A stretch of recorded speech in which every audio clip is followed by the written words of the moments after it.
Hey guys, welcome back to my channel. My name is Melissa if you're new here, so welcome. For today's video, we're going to go through my propagation box here, and I actually need to check on everyone in here and re-wet the moss and see how the cuttings are doing. It's actually been a little while since I looked in here, so we're going to do that together, and I'll kind of take you through my process of setting one up in case you want to do one yourself.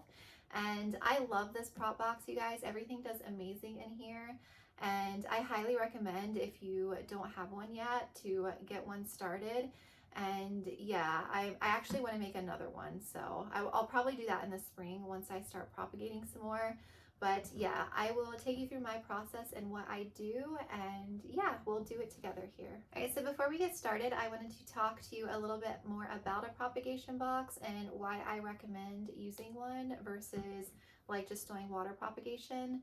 So propagation boxes, so you see all this condensation here. This guy is holding in like 100% humidity, and for cuttings to do really well, they really need a lot of humidity.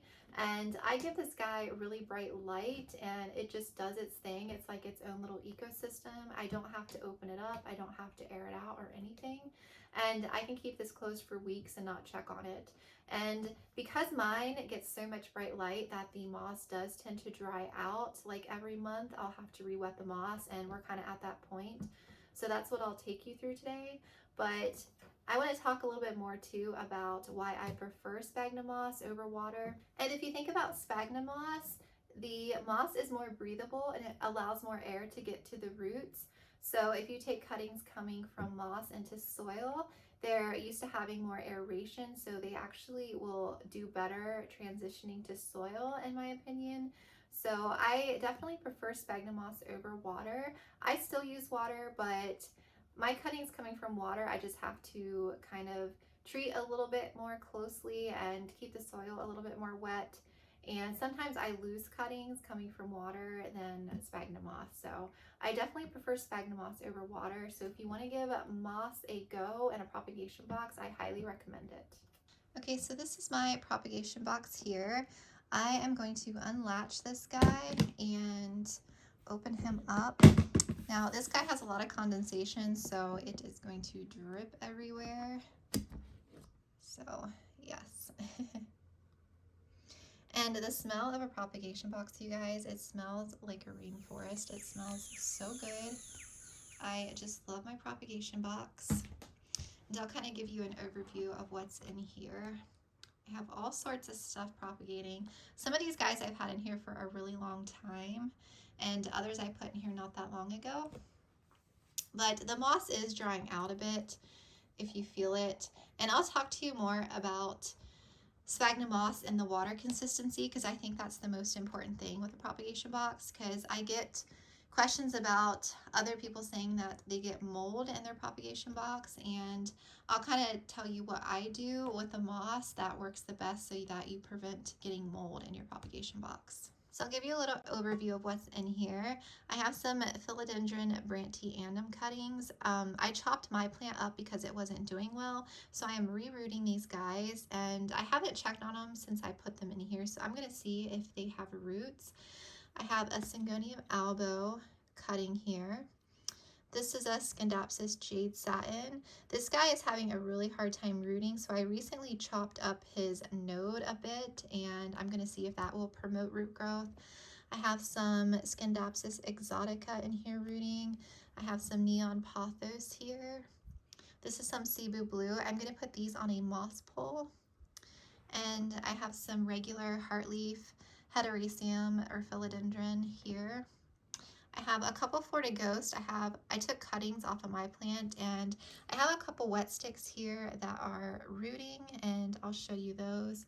I have a couple Hoya, a ton of like wet sticks. A lot of these I think are Monstera Peru wet sticks. I have another Scindapsus cutting. I think that's an argyraeus. And I cut my Monstera adansonii because it had some like weird long runners. When I extended my moss pole, I just cut those off, and I put like all the cuttings into moss here. So a lot of these leaves will die, but they will root and grow a new leaf out of the node. And I think I have like an Alocasia corm in here too, and I actually had some Monstera siltepecana that I took out, and the roots were pretty crazy. I potted those up in a different video. So yeah, that's kind of an overview in here for now. And I will be taking all of these guys out and showing you their roots, and then I'm going to re-wet the moss and place everything back in here. So I will show you that process here. Okay, I adjusted the camera a bit so we can kind of take these out together. I'm going to be taking each thing out and placing them on the lid. I'm not removing the moss from the roots. I'm just going to take them out, and whatever moss is left over, I'm just going to re-wet. And I want to show you guys how the consistency is when I re-wet the moss, because that's really important in preventing mold and preventing root rot. So the wetness of the moss is super, super important. So I want to show you that. But I'm going to take everything out and place it on the lid. And I also want to talk about what I use to wet the moss. So this is the moss, the sphagnum moss that I use. It's by Besgrow. And I like this moss for my propagations. It doesn't have a lot of like the woody stuff in there. So this one's a little bit more expensive, but I really, really do love it for propagations. My props do so well with the sphagnum moss. And I wet the moss using Superthrive. And this just helps with the propagations. It just gives a little extra like nutrients to them. And sometimes I actually wet the moss with my liquid dirt water here. I use liquid dirt. It's a fertilizer for my plants. So depending on kind of what I'm in the mood for, since most of these cuttings are pretty established in here, they've been in here a while and they have roots, I actually just feed them with my liquid dirt water. But if they're pretty new props, if it's like the first time I'm making it and a lot of the cuttings are new, then I'll use Superthrive. So I would definitely recommend Superthrive over liquid dirt. You don't have to buy liquid dirt just for a prop box, but this is what I use to fertilize all my houseplants with. And I make up a new jug every time I water, and I water my plants each time with that. But Superthrive I use when I wet the moss for the first time for new cuttings. And I also use Superthrive for the plant's first water. So when you're transitioning a plant out of moss into soil, then I use Superthrive in the water to help the plant transition better and to reduce transplant shock. So Superthrive is very, very important. You only need like a drop per cup of water. You don't use very much of this at all. So when I use this for my prop box, I just add like a few drops in the water and just like wring the moss out in the water that has this added into it. So I don't use a ton of this. You don't need but like a drop or two. So yes, great stuff. I love this. Okay, so let's get started on taking everything out of here. And the reason why I take everything out to re-wet the moss is because I have like wet the moss from up top, and I feel like it doesn't saturate the moss well enough. And I also find that sometimes doing that makes the moss stay too wet, and that can lead to root rot or mold. So I definitely prefer to re-wet the moss at the sink and wring it out and then place everything back in. But I don't disturb the roots. Whatever moss comes off when I take the cuttings out, whatever moss stays left on the roots, I don't take the moss off the roots. I just leave them be. I try to disturb them as little as possible. So this here is a Florida Ghost cutting. Florida Ghosts take a really, really long time to root. This guy has been in here for months and it hasn't done anything yet. And this guy is actually going to yellow off and die, and it's going to produce a new growth out of the node, and then it's going to root from the new growth point. So Florida Ghost can take months and months and months to root. So just an FYI. I do have a couple of Florida Ghost chonks in here, and I will show you this one. This is just a little chunk that I took that is producing a new leaf, and it is rooting from that new growth. So it has like one long little root. So once he has enough roots that I can pot him up, I will place this into soil and it will continue growing out of here. So I have a couple of these little nodes in here. I have that one, and I have another little guy as well that is doing the same thing. So pretty cool. Okay, I'm going to take my brandy cuttings out because I don't think these guys have really rooted yet. I haven't had these in here for that long. So some of them might have roots. Yes, this one's actually starting to root. There's a little bit of root there, if you can see. So some cuttings just take a little bit longer to root than others, and some root really fast. So I'm just going to take these guys out, and a lot of them have rooted already, but I don't really want to disturb them, so I'm just going to take them out. And I have a bigger one here that's starting to root as well.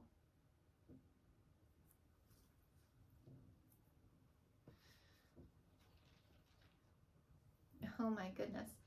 This is my Syngonium albo. Look at the roots on this thing. That is crazy. I need to pot this cutting up like really bad. He has a crazy root, so I might have to pot him up soon.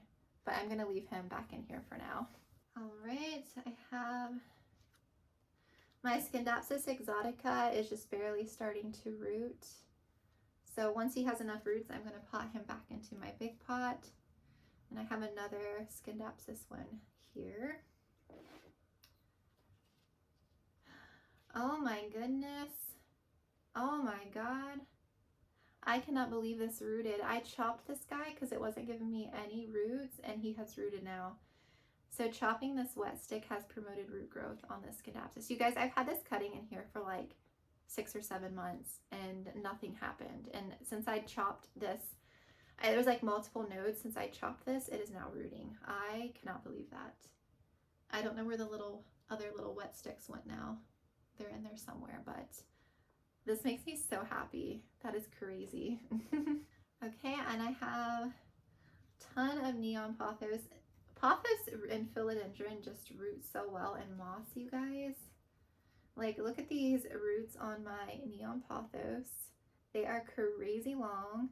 I actually am going to add this back probably into my mother pot, but I really need to upsize my mother pot because she has gotten so root bound, so I don't know what I'm going to do. I'm probably going to upsize her and add those cuttings back into the bigger pot. And I really need to do my Cebu blue, you guys. Look at this Cebu blue. Look at those crazy roots from those cuttings. Isn't that insane? Oh my goodness. I'm adding this on a moss pole, so that is a project I'll probably do for another video. And let's see, we have some Hoya cuttings. Hoyas have thin roots, but they root really well in moss. Let's see.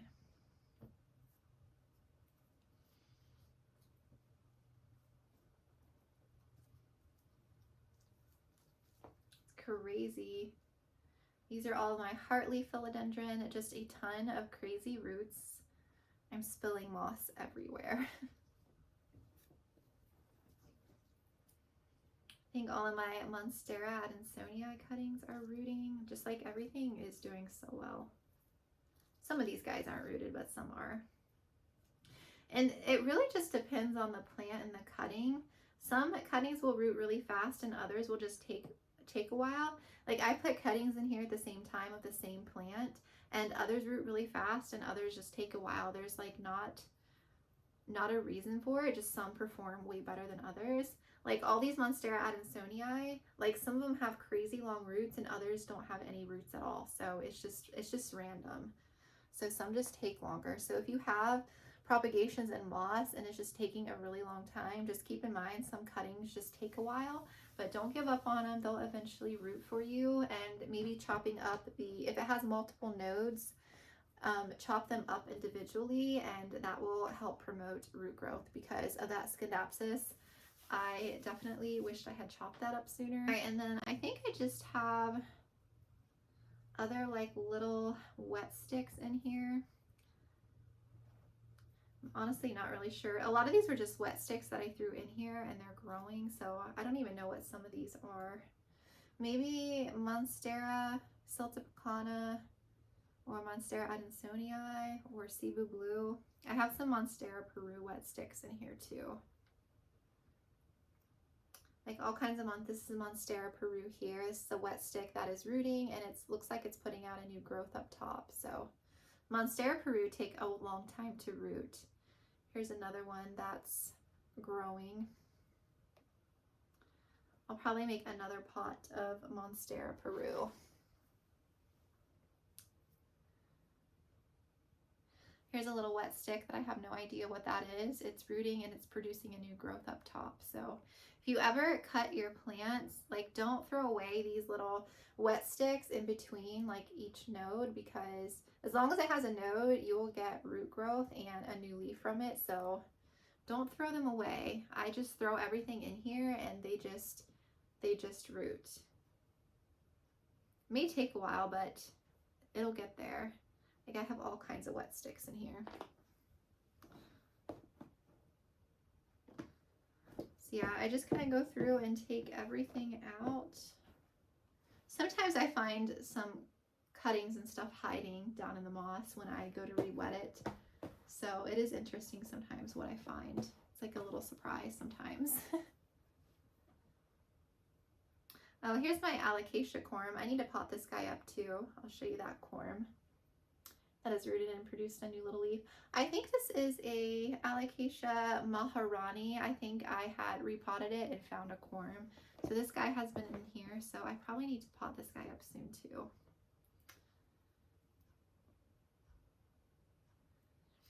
Here's a little chunk of something. I think this is Monstera, or this is a Rhaphidophora tetrasperma chunk that is starting to root a little bit, but no new growth yet. Just all kinds of stuff in here.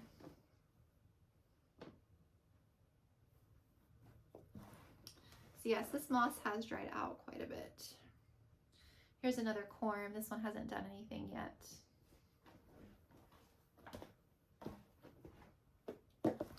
Okay, so this is what we're looking like. We've taken everything out. There might be some random wet sticks.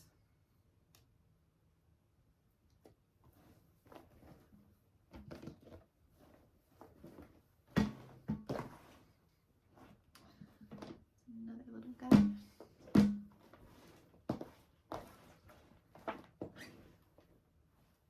Yeah, and sometimes I'll add fresh moss in here if I feel like, sometimes when I take cuttings out, like this thing here, it takes a lot of moss with it, and sometimes I'll pull off the extra moss and put back in here, but sometimes I lose moss as I take cuttings in and out, so I probably will add a little bit of fresh moss in here, and I'll show you that process. So yeah, the moss kind of feels, it's still wet, but it feels a little bit dry, so I'm going to re-wet it. And I think since a lot of these guys are rooted already, I'm just going to use my liquid dirt water, and I will show you that process here. So yeah, that is everything in here. So yeah, let's wet this guy, and I'll show you the most important part is the wetness of the moss. And here's an overview of everything that I took out. You can see all the crazy roots. I didn't really disturb them that much, but I just kind of wanted to get everything out so I can wet the moss again and put these guys back in here. But pretty much like over half of this stuff could be potted up a long time ago, but I'm not going to do that today, so I'm just going to place everything back in there. All right, so I'm going to do this right here so you guys can see a little bit better and not at my sink, because I just don't have really enough room. So I'm going to use my liquid dirt here, and I'm going to wet this moss. Just give it a good little wet. I'm going to add a little bit more of moss just to give it a little bit more, because I have taken some cuttings out recently. So I'm just going to add a little bit in here.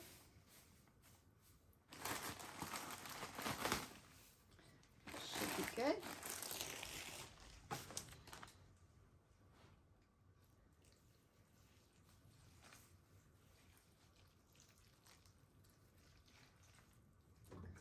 All right, it is a swampy mess now. So what I do is just kind of wet everything.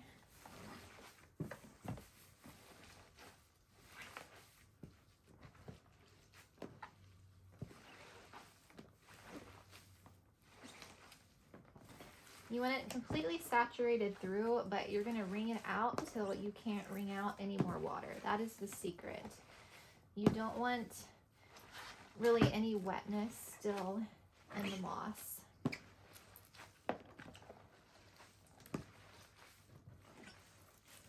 So this is like way too wet. So if you squeeze here, that is way too wet. You want to squeeze out all of the excess water.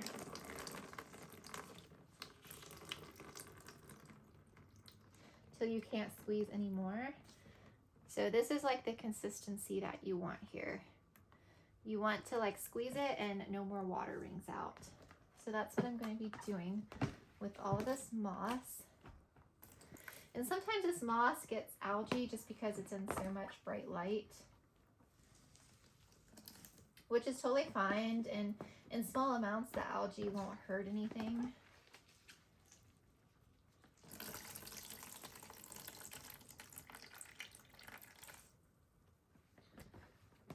Yeah, I'll probably wring this out some more again. I'm just going to do a little bit at a time here.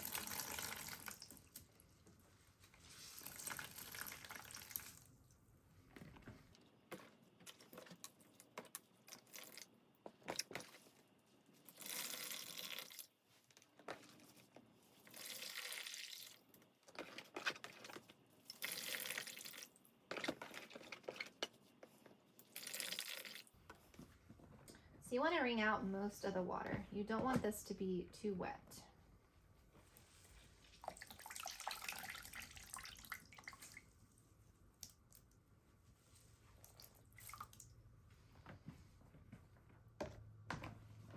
You want it to be nice and fluffy.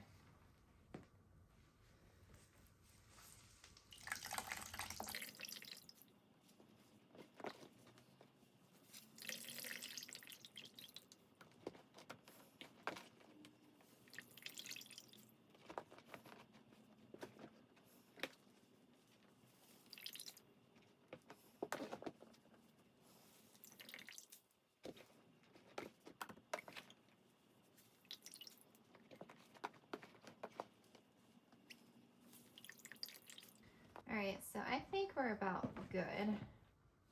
So you can have a little bit of water wringing out, but not a lot. So I'm squeezing this pretty hard and not a lot of water is coming out.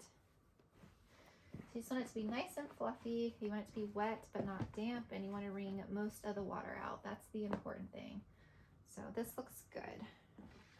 And this is just all of that old like moss. It looks like most of that stuff has come out. So yes, I want to go wash my hands and then we will put everything back in here and I'll show you how I put everything in here. Okay, so I'm going to show you how to put these guys in here. So this is the node here and you want to bury this into the moss but leave the stem out. So this guy has a little bit of root forming already. So I am just going to start on one corner here. And we are going to bury him down into the moss so that the leaf part is up. Just like that. And I'll show you probably up close here too. Let me see if I can do another one here to show you.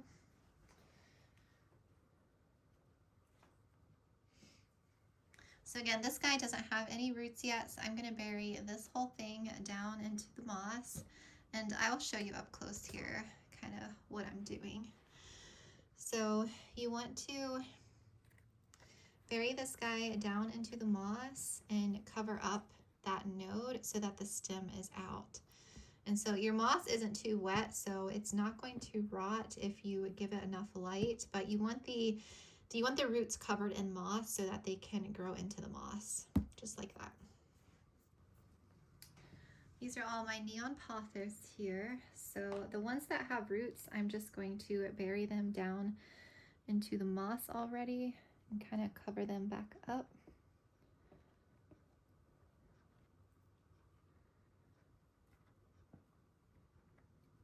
It's really easy. You basically just want to bury the node and leave the leaf out.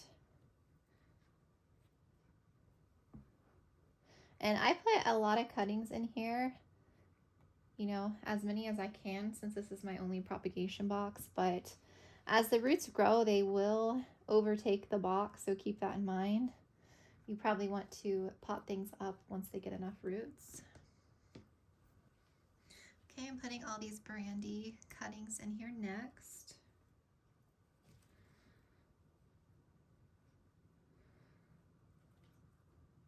So some of them have roots and some don't, so we're just gonna stick them back down into the moss. It's really simple.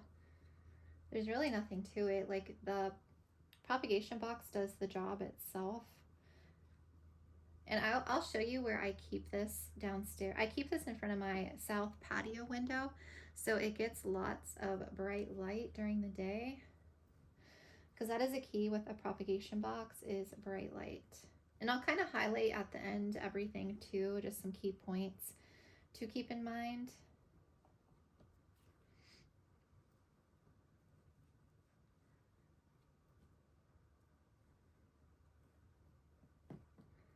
Bury all these guys down in here.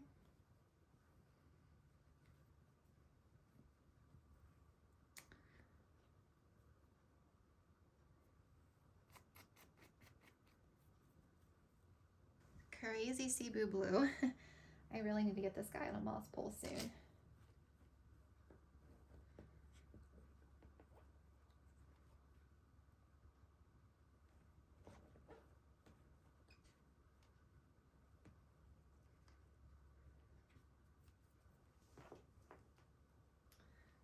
Crazy Syngonium albo here, the crazy root.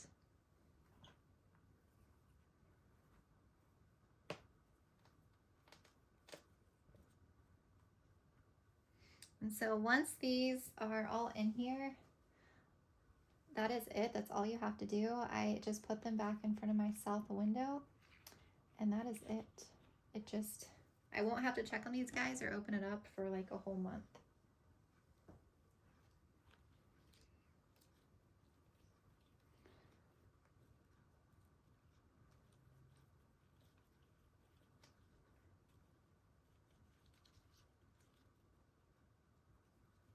Just want to make sure to get the whole node buried into the moss.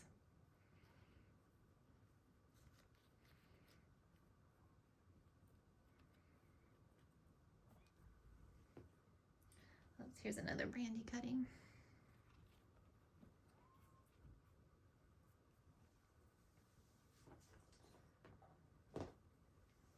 So our couple Hoya that I'm going to put back in here.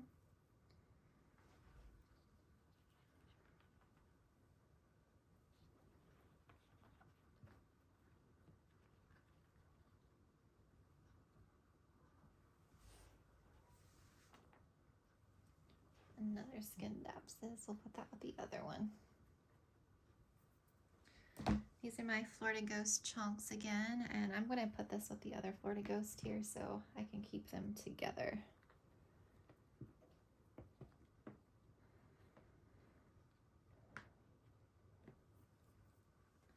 I'm going to stick all my Monstera adansonii in this corner here.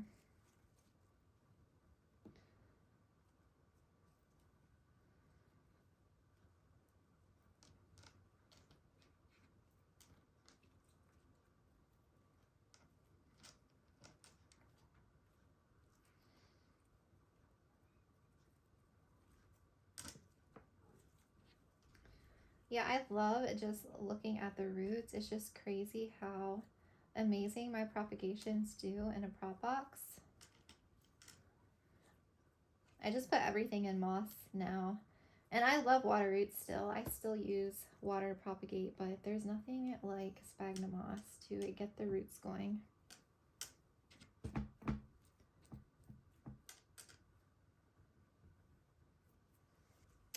My Alocasia bulbs. This one hasn't done anything. I'm just going to stick that down in the moss.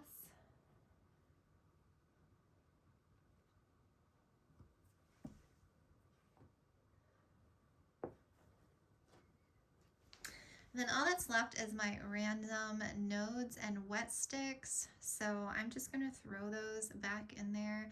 But with the wet sticks, you want to put the node side down, so like that part you want to put down into the moss, like down like that. And if it already has a little root, you can put that part down in the moss. Like this one here, I'm going to put that side down in the moss. And I'm just going to place all my little wet sticks over here.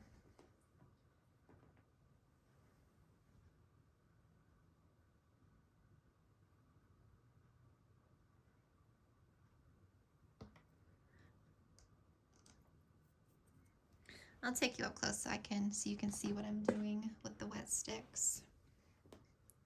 So the little node side I'm putting down into the moss.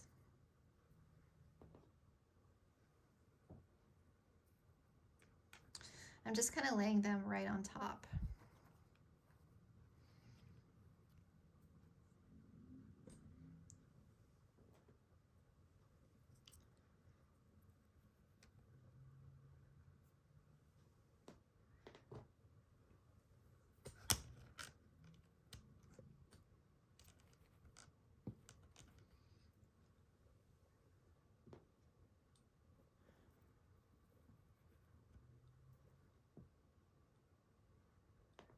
Okay, I'm going to put the rest of these in here and then I'll show you up close.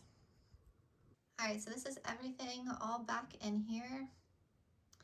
Whoops, this guy came out. The important thing is you want to get the node side down into the moss, and you want to get that in there good enough and the leaf to remain out. So this is everything all back in here. I don't have to do anything else. It is good to go, and all I'm going to do is put the lid back on, and I'll take you and show you the spot that I keep it at and the light that it receives during the day. And that's it. It just does its magic and you don't have to do anything else with it. So I'll show you where I put this next. All right, so this is where I currently keep my propagation box. And this is a bright south window and it's about a couple feet back. So during the late mornings, early afternoons, this guy gets a lot of like bright sun hitting that box. And so that's kind of what you want. You want the propagation box to get at least a few hours of kind of bright, some direct sun and indirect light to hit that box in order for this guy to work and thrive. You can't have him in a corner with no light or this box is not going to do well. So the key to a propagation box is definitely bright light. So if you have a spot in your home, like a south or a west window that this guy can sit in front of for a few hours a day, that is the most important thing in getting the prop box to thrive. All right, you guys, thanks for going through my prop box with me. Before I end this, I want to touch on a few key points. And if you have any questions at all, feel free to leave a comment down below, or you can message me on my Instagram or send me a photo and I'd be happy to help with any questions. But a couple things I want to go over again is number one is make sure your moss is not staying too wet. If the moss is too wet, it's going to lead to rot and you're going to have mold in your prop box. So you want it to be damp, but you want to wring out most of that excess water so that it's not staying too damp and saturated. So that's really, really important, is to wring out most of that water. All right, number two is you want to make sure that this box gets a few hours of sun a day. So if you have a west window in your home or a south window, that would be best. Just place it a few feet back from that window so some direct sun can land on this box. Because in order for this box to get the humidity it needs for it to work, it needs some bright direct sun. So those windows would be best. You don't want it to sit in like a dark corner of your room, or it's not going to get enough sunlight and the cuttings are not going to root that well, and it's going to stay wet for too long and it can lead to mold and root rot. So it's really, really important that in order for this to work, it gets enough bright light a day. And a third point I want to hit on is you want to make sure that this propagation box that you're using is a clear top. Because I had made a prop box before when I didn't really know what I was doing and I had a white top and it didn't work that well. So if you're going to get a plastic container like this, you want the sides to be clear and you want the top to be clear. That is really important. You need sunlight to hit through onto the top of the box and to land on the cuttings inside. So you need a clear top in order for this to work. So this I actually got at Target. I believe it was like $7.99 or something. So it's not that expensive and it's a pretty decent size box. So you can find these anywhere. Just make sure that it's clear, clear all the way around and clear on top. Okay, and the last point I wanted to hit on is you want to make sure to check on this guy like every 2 to 3 weeks. And if you're just starting one, I would check on it maybe like once a week to make sure that nothing crazy is going on. Because if you notice mold or if you notice rot, then I would say your moss is staying too wet and the box isn't getting enough light. Because as long as it's getting enough light and the moss isn't too saturated, your cuttings should do fine. So if you notice mold or rot, then I would definitely suggest giving the box more light a day, maybe a couple more hours, and making sure that you're wringing enough water out of the moss. So that's definitely a key factor. You know, check on it, make sure the moss isn't drying out if it's getting a ton of light, and you know, just keep an eye on things. And your cuttings are, you're going to find out they're going to root really well in sphagnum moss in a prop box. So I highly recommend, if you don't have one, to get one started. You don't have to get one as big as this guy. You can get a smaller one, but just make sure that it's clear all the way around. So yeah.